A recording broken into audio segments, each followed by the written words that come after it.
So good morning. Thank you very much. Ladies and gentlemen, I'm very happy. It gives me great pleasure to welcome you to this discussion panel held in the context of the African Industrialization Week 2020. I am Bernardo Calzadilla-Sarmiento, and I am the Managing Director for Digitalisation, Technology and Agri-Business at UNIDO.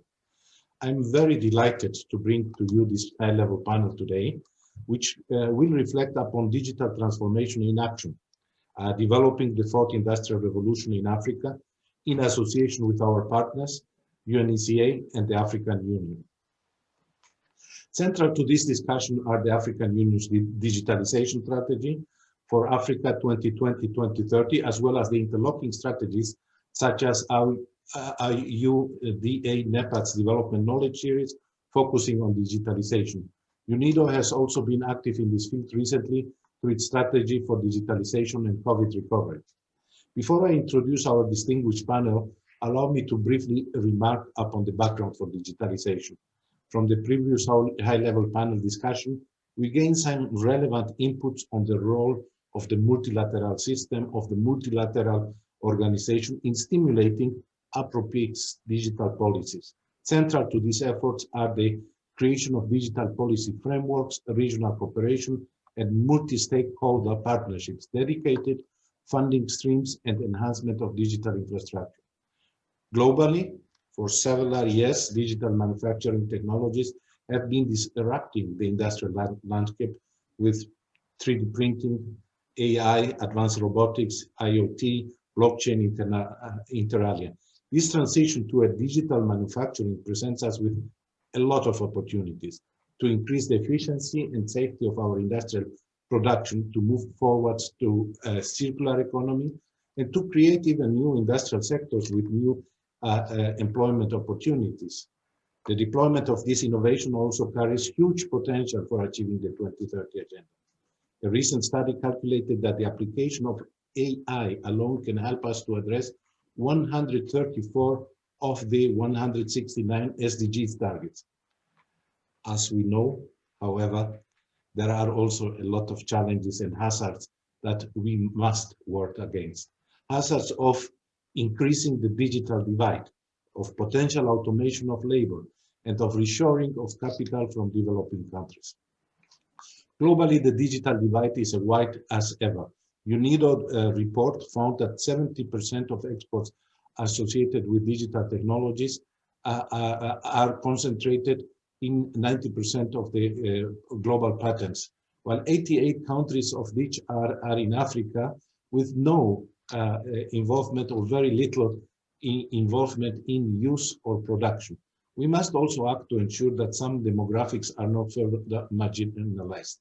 Particularly, we see young people, women. In terms of gender equality, it has been estimated that it can yield as much as $12 trillion by 2025, making it not just practice, but a solid business proposition. Regionally, we must act to ensure that Africa is not left behind. Leading digital innovations and companies such as M-Pesa and SportPesa show that Africa has talented digital entrepreneurs, but we must put in place the enabling environment for them to succeed on a wider scale. We will investigate further how these various frameworks and partnerships being implemented in the African continent can contribute to upscaling digital manufacturing.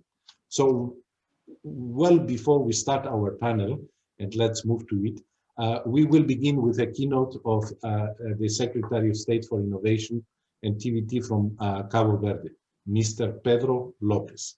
Mr. Pedro Lopez is known for organizing the first TEDx of Cabo Verde and is the founder of Generation Be Bright, a youth empowerment organization. He was chosen by former US President Obama to be part of the first leadership initiative of his foundation in Africa, Obama Leaders. So for this, I welcome, and let's welcome Mr. Lopez in his address to this panel.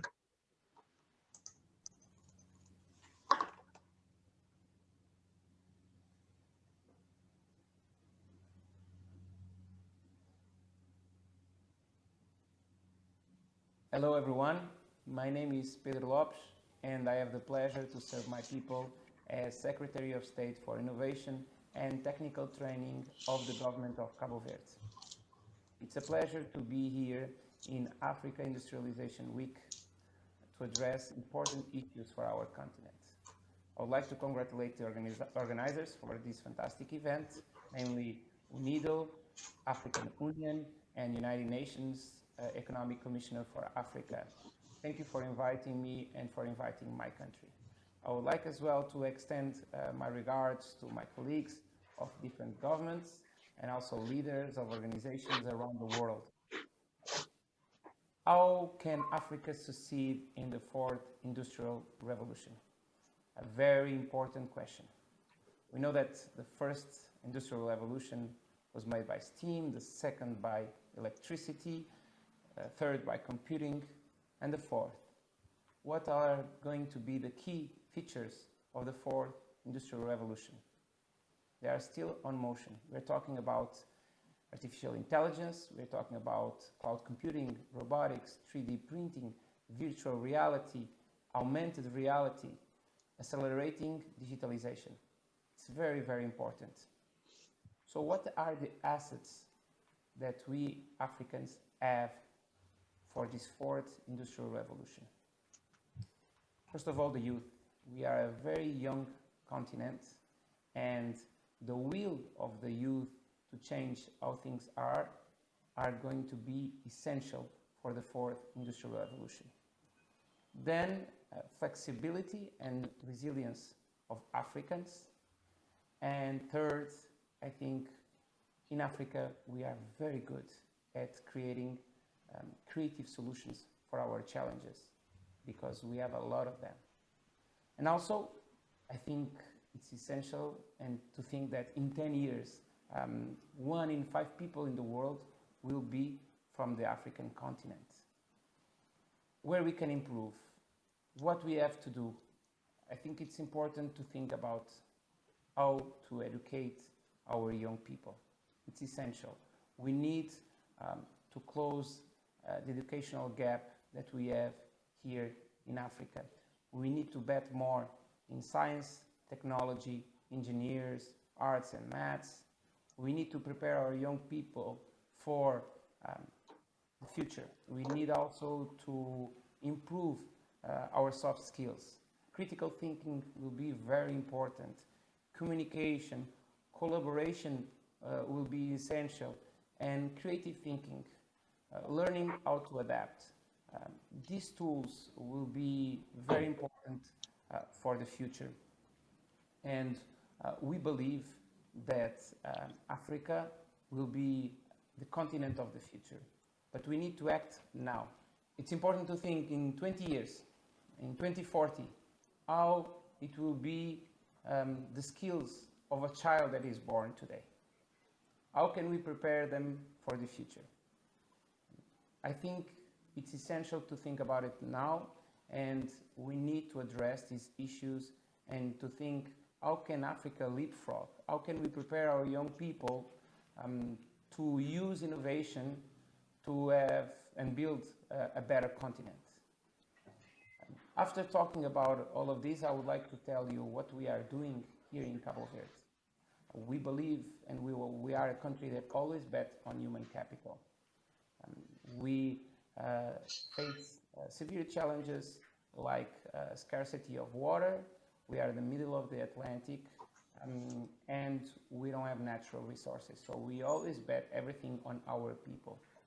And each time with COVID-19 just show us that for a small country like us that we depend and rely so much on tourism, we have to diversify our economy. And that's what we are doing. Here in Cape Verde, we are betting on infrastructures. We are building an important and relevant tech park, technology park, not just to serve our country, but to serve the region. We want to attract talent to our country. And that's why we are building it. Also, we are improving our connectivity to the world. We are investing on a sea submarine cable called Link that will connect South America to Europe, and will be tied here in Cabo Verde, and that will improve our connectivity, and that's very, very important. And also, we are betting on people, on young people. We developed a program called Web Lab, where all the kids in the secondary school of Cabo Verde can learn robotics and can learn how to code. It's essential to attract young people for new models of learning. And that's what we are doing here in Cape Verde. Also, we are teaching English in an early age because English is the language of the internet.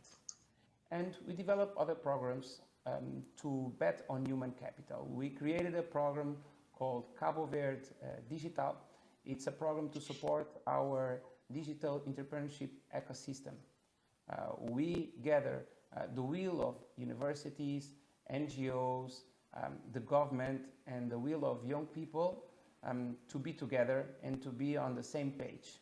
With Cabo Verde Digital, we designed a project, the first program to support digital entrepreneurship here in Cape Verde, where we support startups with their seed capital and to begin to launch their startup. So basically we are giving to each entrepreneurs, we are supporting 2 entrepreneurs per startup, 3 minimum wages plus office space plus internet plus technical support, all the conditions for them to start using digital as an important factor for development of their business and also to contribute to development of our country. We also created Code Verde. It's a program to convert unemployed youth into coders. We develop a program with Code Academy. We develop a program with the private sector to support and train young people that are unemployed. If they are employed today, tomorrow they will be the coders and the workforce of the future. And we believe on that, and we are investing on them, investing to create opportunities for the youth. During the pandemics, we also created the program Reinvent Tourism. In Cape Verde, the tourism sector represents 1/3 of the GDP of the country. So we decided to reinvent. We cannot stop. We'll continue to have and to be a great destination in terms of tourism in Cabo Verde, but we have to reinvent ourselves, and we decided to do with our youth. So we made an open, we created a challenge of open platform of ideas, so the youth can give their ideas and use innovation to support this new era for the tourism sector in Cape Verde. So created prizes that will be given to each startup that will win the competition of Reinvent Tourism. In terms of creating and giving the visibility, we created a program Go Global, where we allowed several startups from Cabo Verde to be present in different events around the world. The Web Summit, the African Innovation Summit in Lisbon, in Rwanda, in also Collision in Canada. So basically we are giving opportunities to our young people and to startups to exchange ideas with the rest of the world, to learn from different destinations, and also to create partnerships. I think more and more we have global issues to solve in the world, and I think we as Africans, we don't want to be just spectators, we want to be actors of this change. And here in Cape Verde, we want to be actors of the change that we are seeing in the world with the 4th industrial revolution. So what I want to tell you is that we are welcoming as well private companies to establish here in Cape Verde. We want to be the safety entry path to the continent of the future.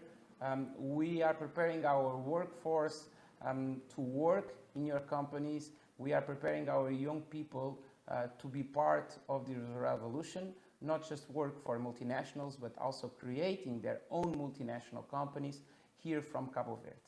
So again, this is a unique opportunity, and the world already showed us that we cannot have different levels of modernization. We need to go as one. We need to move forward. And this is the opportunity, not just for Africa, but for the world. Keep betting on innovation. Policymakers, decision makers, we need to hear more our young people and to understand that their will is essential to change our continent. Let's give them a chance, let's support them for the benefit of our generation and also for the benefit of future generations. We invite you to know more about the things that we are doing here in Cabo Verde. Visit digital.cv. We want to welcome investors, innovators, researchers, everyone here in Cabo Verde. We are in a safe place, a place that is open to innovation and a place where you and your family will feel safe. We are the safety entry path to the continent of the future, and we count on you to be part of this revolution. The fourth industrial revolution will happen in the world, and we in Cabo Verde will be part of it. Thank you very much for this opportunity. So we all thank very much Mr. Lopez. It was really a great insight to what's going on in Cabo Verde, in Africa. It was a good way to start our discussion. I would like immediately to move to our panelists. We have today with us Ms. Nekesa Were. I'm sorry if I don't pronounce correctly the names. Mr. Oliver Chingania, Mr. Ravi Gupta, Professor Mbaisana, and Ms. Rebecca Enonchon. I will start by introducing Ms. Nkesa Were, Director of AfriLabs. AfriLabs was founded in 2011 to build a community around emerging tech hubs, innovation spaces that serve as meeting points and communities for developers, entrepreneurs, and investors. Ms. Were has worked at the heart of each tech innovation ecosystem in Kenya and in Africa for 10 years, 8 of which were with iHub, Kenya's leading innovation hub. She has more than 15 years experience in leadership, human resource management, operations, and communications. We have also with us Mr. Oliver Chingania, Director of African Center for Statistics. Mr. Chingania is the Director of African Center for Statistics, UNECA. He also coordinates ECA Digital Center for Excellence. He's a chartered statistician with wide experience and knowledge of statistical practice across Africa at both national and international level. Prior to UNECA, he held senior leadership roles at African Development Bank, also in the statistical field, the IMF, and in Zambia Statistical Office. Mr. Ravi Gupta, an old friend of UNIDO, CEO of Tambourine Innovation Ventures. Mr. Ravi Gupta is an innovation, commercialization, intellectual property, entrepreneurial finance, and private sector development strategies. Tambourine Innovation Venture has developed strategies all around the world for technology commercialization. And recently they authored about a number of topics in innovation, entrepreneurial ecosystem, and emerging technologies such as blockchain, AI, IoT. So we will hear more from him. Professor Mbangsama, Head of Digitalization, Mercedes-Benz Cars Operations, and founder of Digital Transformation Alliance.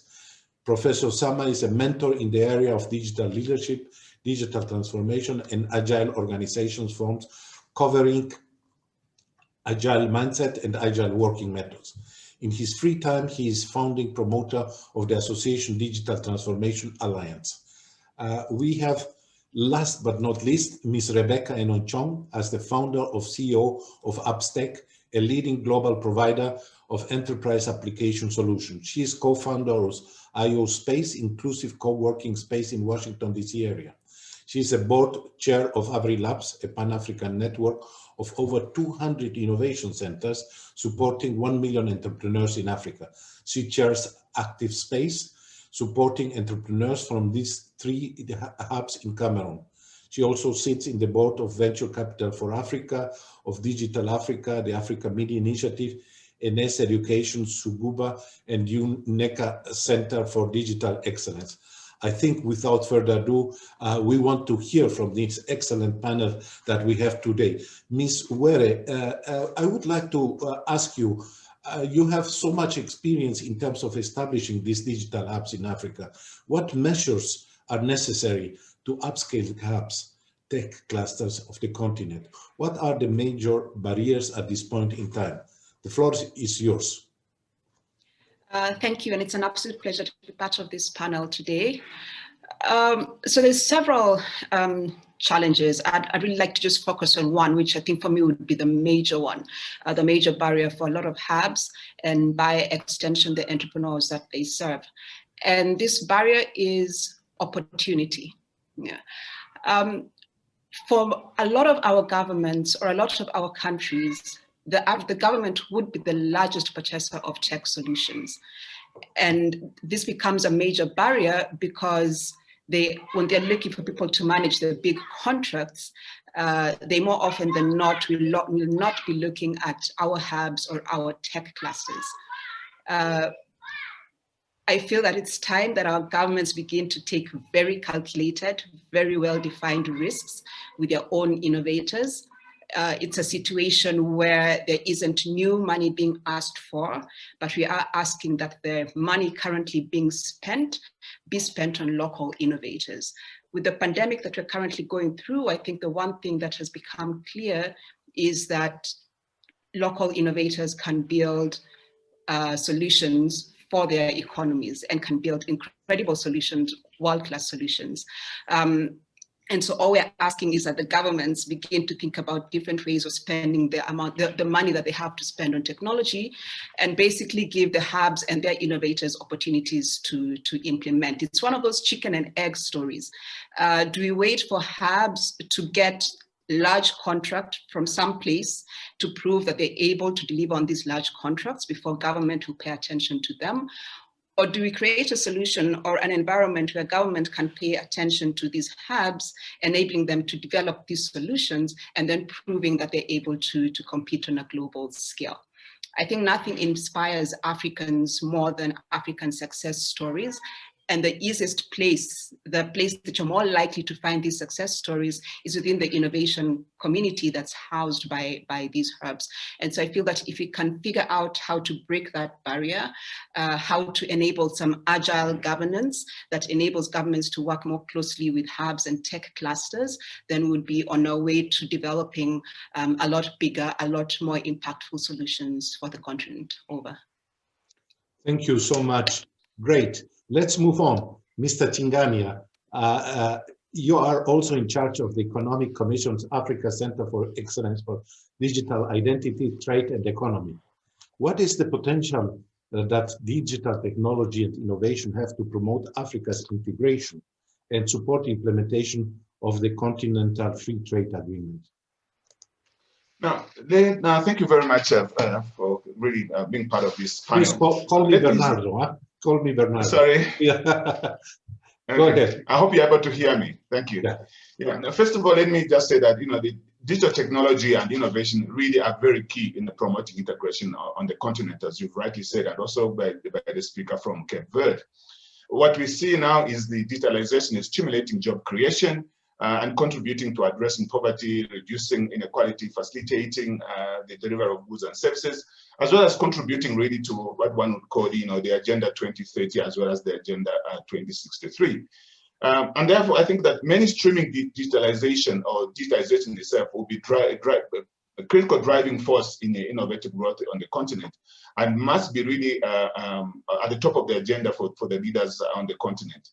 In the last 15 years or so, what we have seen is the Africa digital economy has been impressive, and the growth of the digital technology has been one of the biggest highlights on the continent, many driven by mobile revolution and also associated by innovation in some of the cases as seen in most of these countries.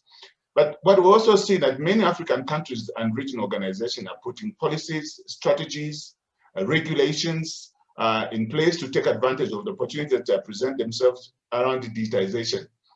More recently, not necessarily more recently, but if you look at one of the studies of McKinsey, I think for 2015, if these trends that we see in countries continue, it's estimated that digital economy in Africa is actually expected to grow over 300 billion by 2025, which is really massive growth, and as a result of this mobile penetration. So I think, as you know, the Africa digital economy has been primarily driven by the mobile revolution, which I think some of the speakers have already spoken about. And I think that if we were to keep this, perhaps at the end of 2019, when one looks at the figures, you actually see an 80% of the population subscribing to mobile telephones, which is a big change in terms of the potential that is available.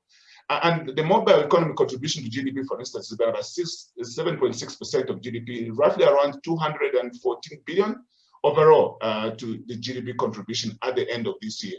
So we also see an emergence of innovation and startups, more jobs created, and social inclusion. And I think Africa is pioneering the efforts, in the fintech space, are illustrated by the fact that around half of the world's mobile providers operate in Southern Africa, and then Sub-Saharan Africa rather. And that is critical, because then again, as I mentioned earlier on, that perhaps by the end of this year, we could see the value of mobile money industry topping up to about 14 billion or so. And over the years, what we have also seen is that 260 e-commerce startups, which I think the lady was also talking about, I think in Augusta from Nairobi, were operating in 2017. And what we see, with the International Trade Center, at the same time, they also identified something like 630 business to consumer e-commerce marketplaces operating on the continent. Estimating around 2018 would be about a record of about 1.1 billion. I think that improving the efficiency and transparency of government services can generate impressive savings. For instance, using digital technology, Rwanda was able to increase, I think most of you are aware, their annual revenue by about 6%. And South Africa reduces costs of tax collection by about 22%.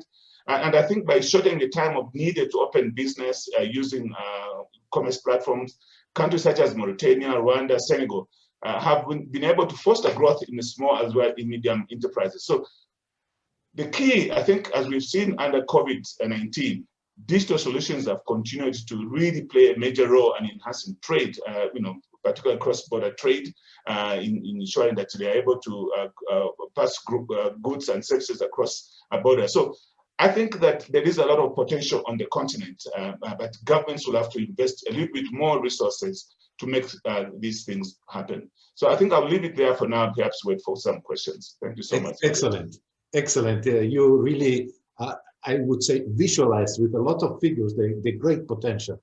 However, you reinforced also the need for governments to take more action. Thank you so much. Ravi, you recently undertook a comprehensive analysis of the major disruptive technologies for Africa. How are African countries and developing countries generally adapting to digital manufacturing? What policy supports are needed to help them transition to what we call the fourth industrial revolution? Sure. Thank you very much. So the impact of fourth industrial revolution in Africa and other developing countries is, first of all, is likely to be very seismic. And the rapidly evolving technologies and astronomical proliferation of smartphones have already changed the life of the continent and increased aspirations. Now, historically, manufacturing has been the development escalator for poor countries.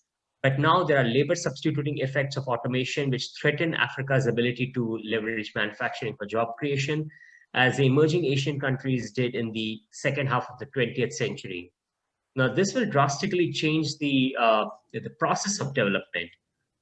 One thing is for certain, success will be premised on how African governments and their economies adapt to these technological changes. The use of sensors, big data, and machine learning, it could transform agriculture productivity, releasing labor to more productive users, etc.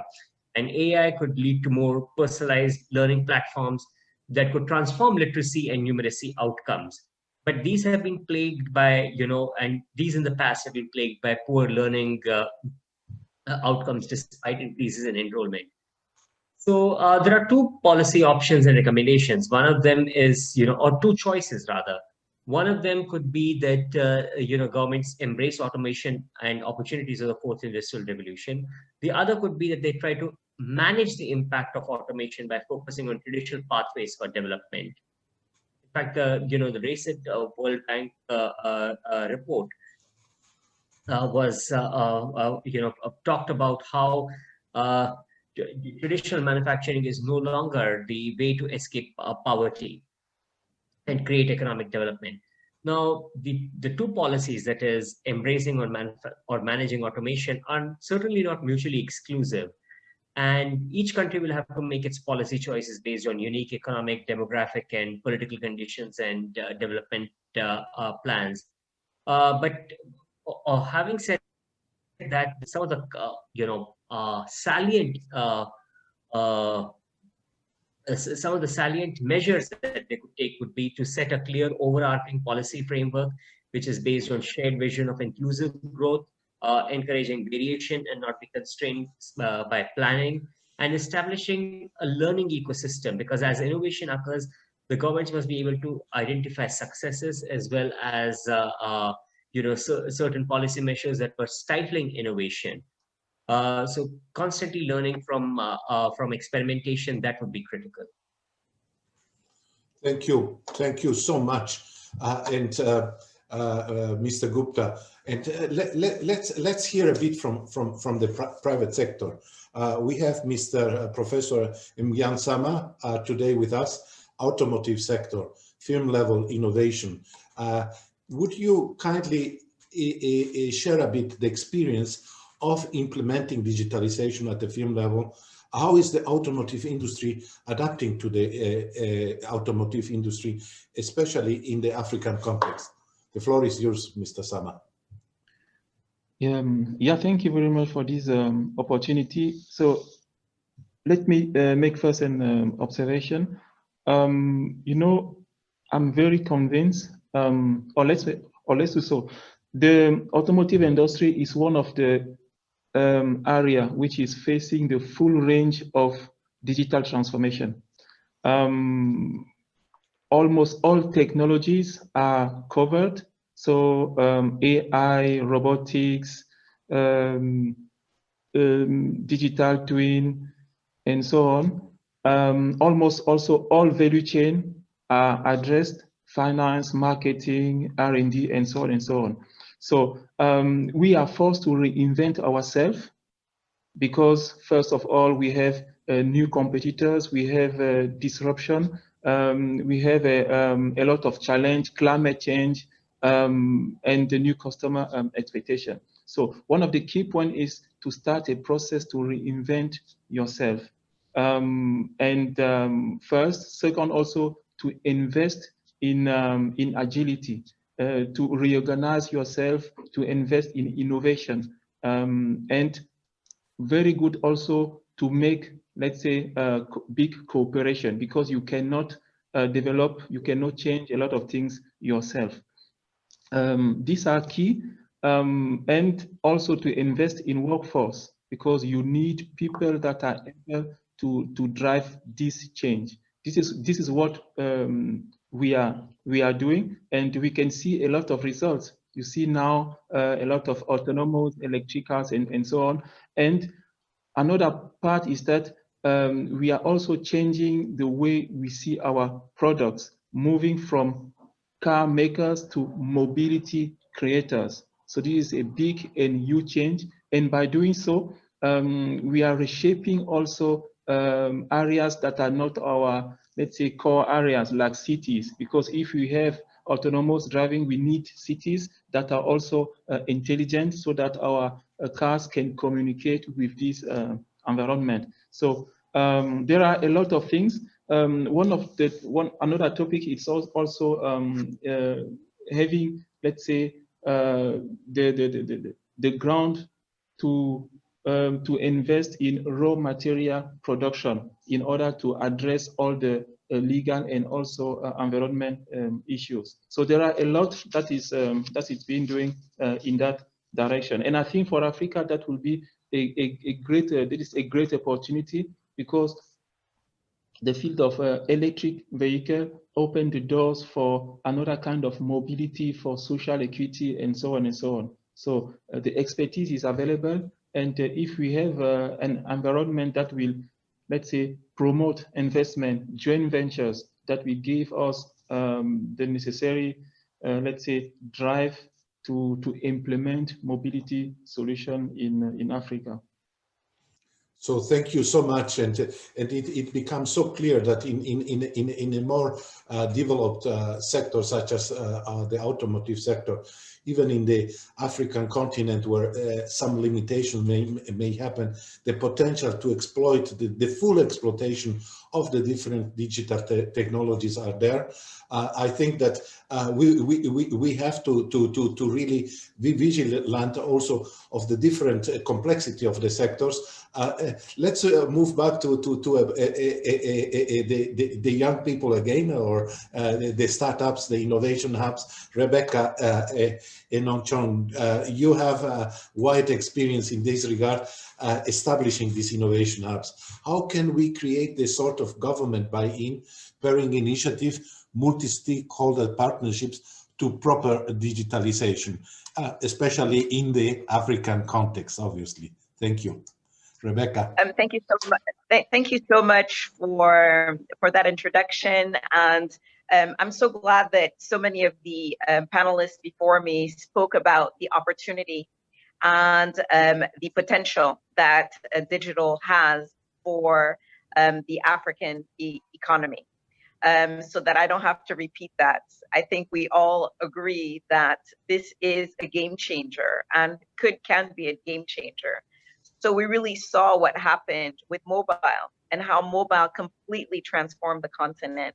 And so I think that beyond all possible expectations, we have exceeded that. Now, how do we leverage that, and how do we build what is an industry? Because I think that one of the mistakes that I've seen policymakers make, and this is both international community and government, is that they're considering tech entrepreneurs almost as cool, like they're cool, you know, but they're not looking at them as industry leaders, right? So I think that we need to start looking at tech as an industry, just like oil, just like, you know, just like energy, just like automotive. It is an industry and it is a business. So often we get, as hubs, we get these requests from, you know, international NGOs or community, or sometimes government, often government. Oh, can you send us some startups? You know, we're having a conference and we need some startups, as if it's some, you know, it's a product of some kind that you just send, and then it's a business. And I think that one really important thing is that these must be respected as business leaders and not as fun young people doing fun stuff. These are business leaders. And I think if there's anything that I can leave you with today is respect these entrepreneurs, despite their young age, as business leaders, and treat them as you would bank, you know, finance industry heads or automotive heads or oil industry heads, because they are the ones that are going to drive our economies forward. And we cannot do that if we do not respect them as full industry leaders. So going on that, I think that, you know, when government decides to make policy, so often they make policy for these startup entrepreneurs without the startup entrepreneurs, so that these startup entrepreneurs are not involved in the conversation. They're not involved in the policy. So people sit in their, you know, offices and decide what's best for an industry that they don't understand in many ways. And sometimes the policies go, you know, are great on paper, but in reality, very difficult to implement. We've had so many of these where, for instance, you know, in Cameroon here, recently we had a phone tax that they wanted to implement, taking the phone credit from the users. And it was really a protest from the industry, the tech industry, that put an end to it. But there's so many of these policies that are so contrary to to this dream that we all have of building a future. And I think that one way that policymakers can really support this industry is in making the payment systems easier from a regulatory standpoint. Right now, we have 47 central banks on the continent. Imagine that you have a payment system and you want to be able to, and you've gotten your regulatory approval in one country, you still need to go to 40 some other central banks in order to get that approval. And I think that if we can fix the regulatory constraints related to payments, we will see African startups and that industry starting to scale across the continent, because it won't have that payment issue that's such a problem today. And so I really encourage policymakers to look at how to make payments easier for the industry. Thank you. Thank you so much, and thank you so much for focusing on industry and industry in Africa, but industry in general. We are celebrating 20 November African Industrialization Day, and the occasion that brought us together is this notion that we need to do more for Africa industrialization. We need to work together, and in this panel we wanted to see how digital transformation can spur. The potential are huge. We are on the good path. So we don't have much more time, but I would like that under this overall topic, Africa industrialization and industry, each of you take his takeaway. And in order to make it a bit different, we will not start with you and Kesa, but let's start with Oliver. You will be closing the panel, and Kesa, but let's change a bit the order. So you have a short 2 minutes, 2 to maximum 3 minutes to give us your takeaway on this very topic, Africa industrialization and digital transformation. Oliver. Thank you very much. I want to start with what Rebecca said, because I think Rebecca said very, very important things about involving of the startups in the development of regulations at the country level when governments begin to develop policies. I think this is very important.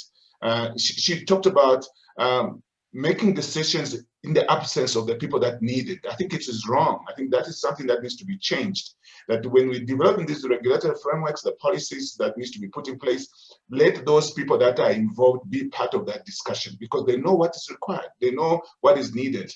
And I think having to regard them as real business people is key. And not to just say, look, these are young guys, they don't know what they're doing and things like that. So there's a mindset that needs to be changed.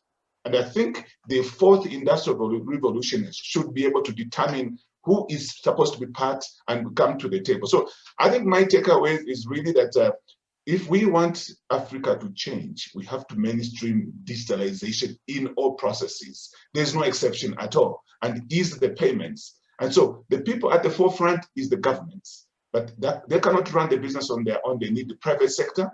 They need the academia, they need the fintech, they need everyone to be part of it. It's one person's business. It's a business for everyone, everywhere.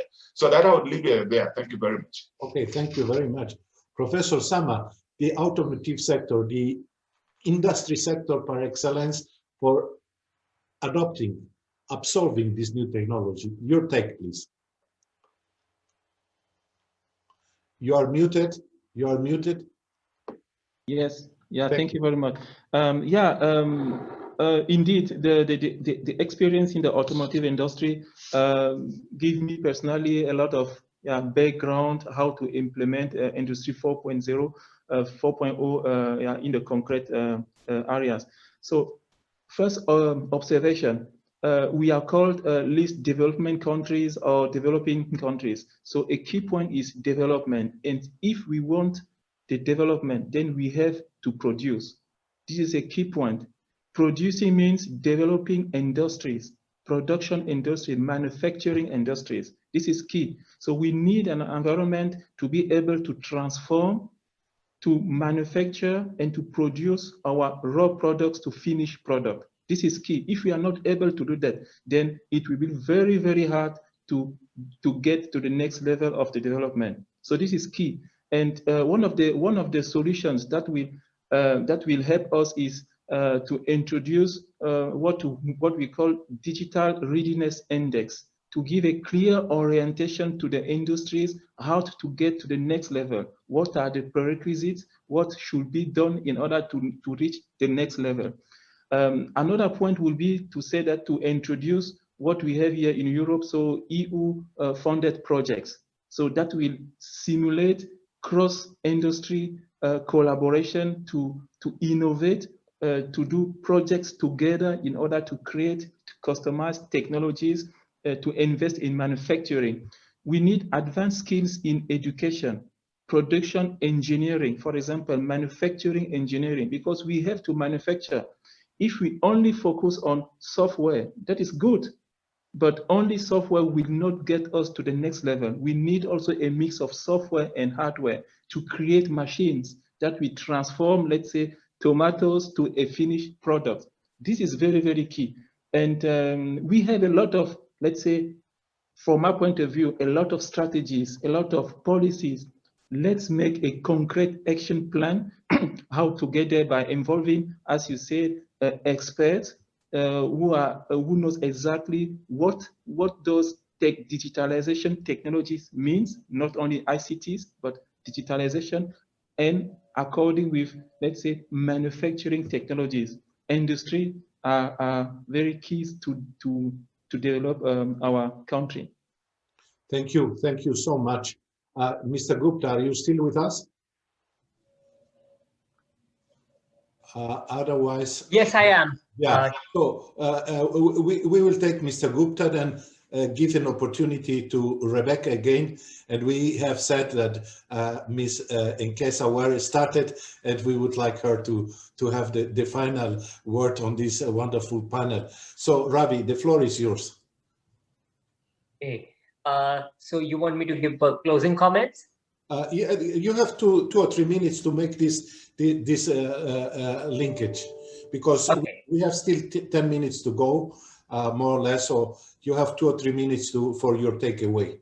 Okay, yeah. So my key takeaway would be that, essentially we need to, I think there's a shared understanding of how digital transformation is going to impact Africa. And there are certain definitely very interesting initiatives that have taken place.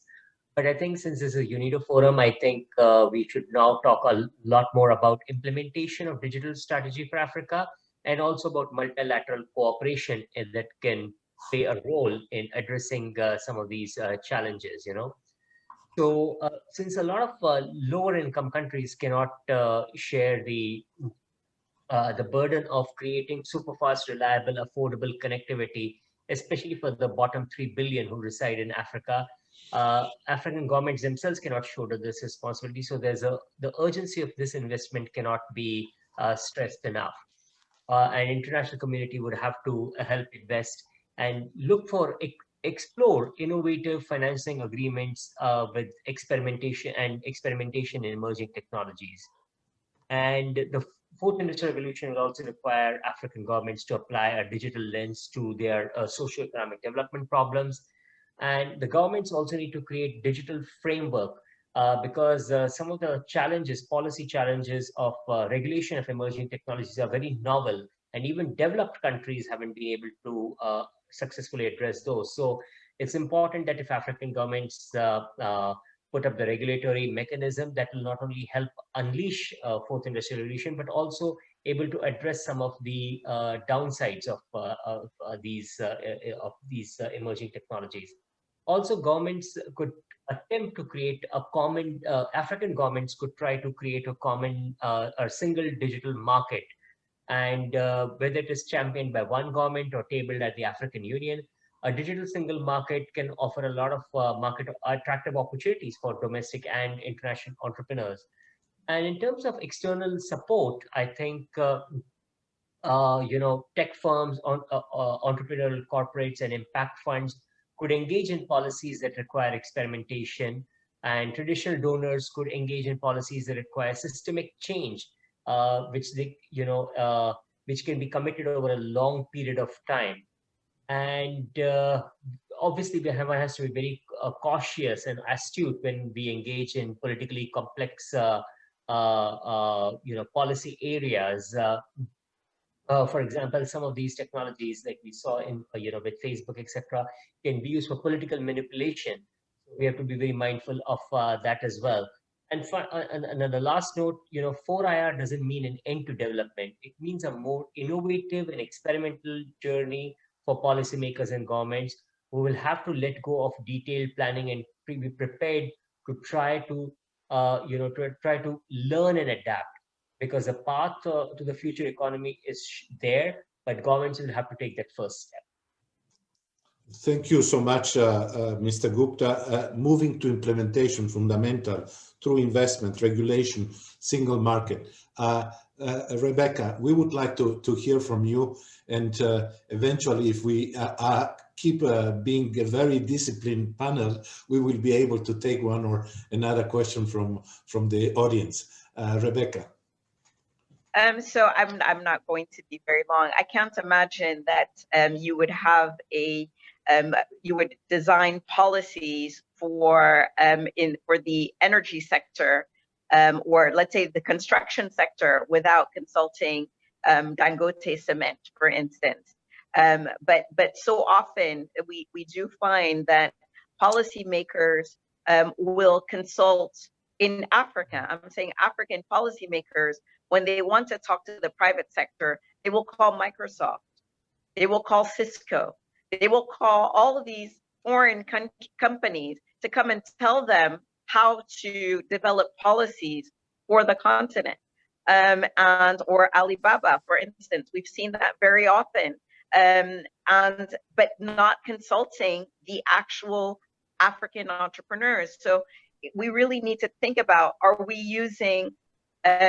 developing other continents' tech sectors and their industry, or are we committed to developing our sector? And I think Nikita said it very early on about choosing and making sure that these big projects that are carried out by governments on digitalization are actually carried out by African businesses, because if not, we will use foreign labor and build and develop the industry in Europe and in China and in the US, and we're not really going to develop our own industry.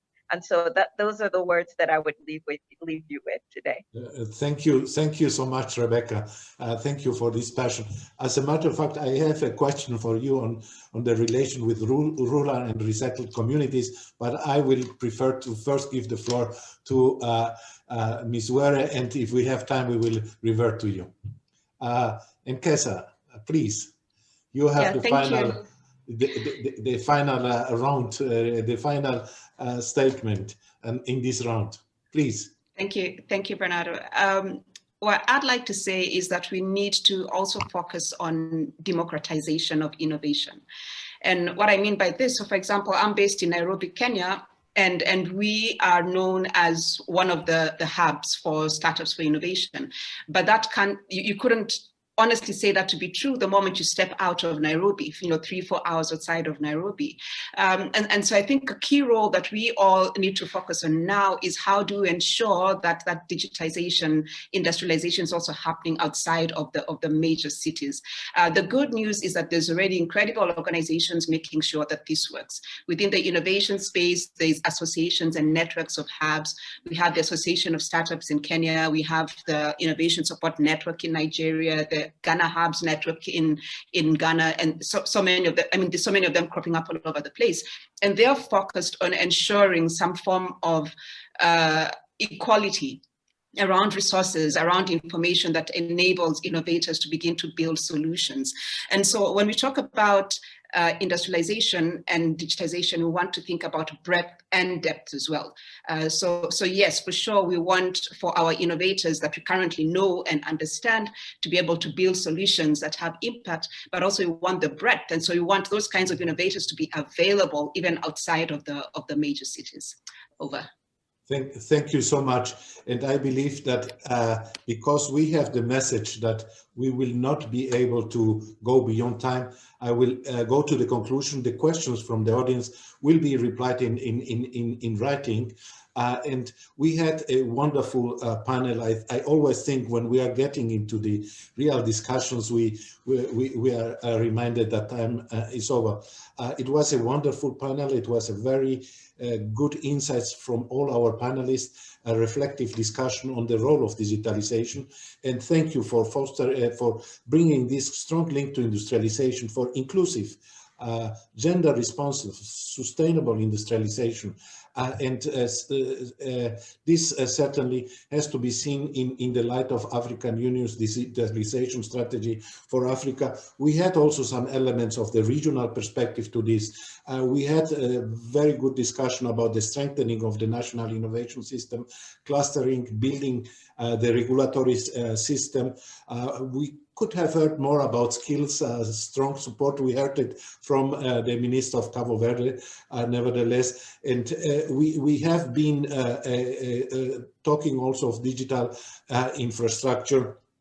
And I'm very sorry that we will have to close this wonderful panel. We really enjoyed. We will have this possibility to reply to the questions we received from the audience. We will transfer them to our panelists. I'm sure they will be very happy to elaborate on these concerns, which basically were also more on the challenges.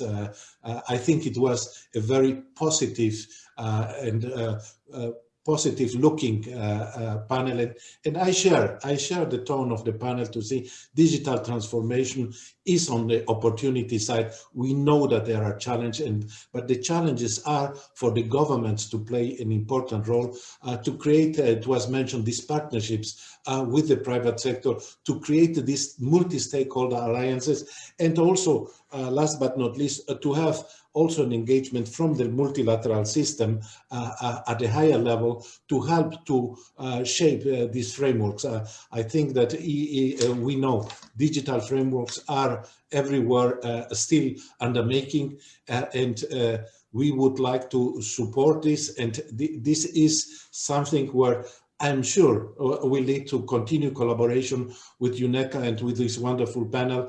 I would like to thank our participant, last but not least, to thank all the colleagues from the African Union, from UNIDO that were behind the scene. There was a lot of work behind this wonderful discussion.